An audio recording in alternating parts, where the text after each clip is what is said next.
दामाद हूं मैं आपका, और ये इज्जत है मेरी यहां।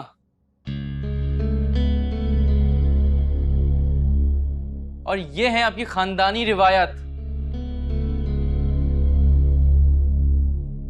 आप मेरी बीवी को मेरे साथ जाने से कैसे रोक सकती हैं? आवाज नीची रखो अपनी।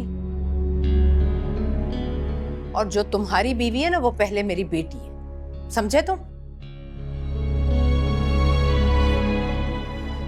लेकिन शादी के बाद उस पर हक शौहर का होता है। यही तो गलती की उसने कि तुमसे शादी कर ली।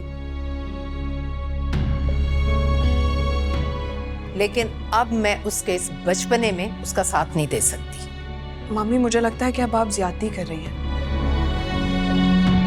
फरी ने अपनी मर्जी से शादी की है, बल्कि अपनी खुशी से शादी की।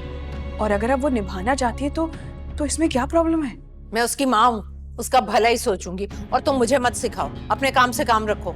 लेकिन मियाँ बीवी के दरमियान तफरका डालने वाला गुनहगार होता है और उसकी सख्त पकड़ होती है। या अल्लाह तौबा, किस तरह का जमाना आ गया है। सास को बातें सुना रही हो, गुनहगार करार दे दिया उसको। वाह एनी, तुम अपनी हद में रहो। खबरदार जो तुमने खाला को कोई भी बात सुनाई तो।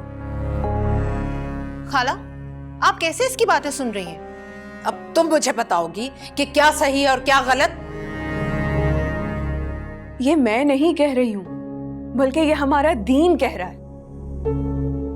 और जहां तक बात रिवायात की है, तो ये भी ठीक नहीं है कि बेटी और दामाद की तजलील की जाए।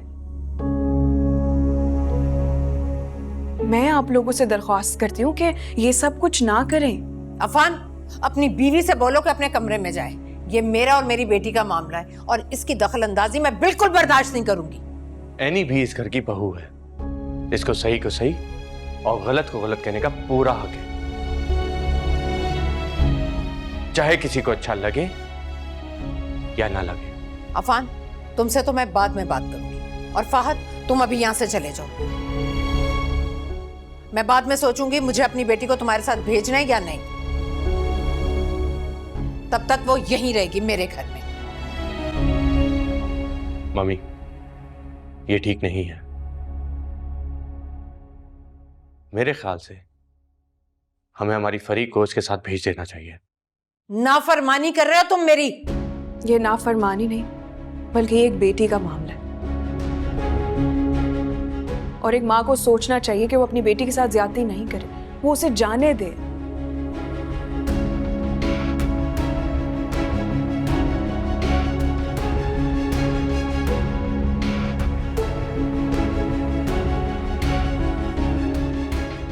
अभी तो मैं अपनी बेटी को तुम्हारे साथ भेज रही हूँ, लेकिन इंतजार करूंगी उसके सर से कब तुम्हारे इश्क का भूत उतरेगा और कब मैं उसके लिए दूसरा घर तलाश करूंगी।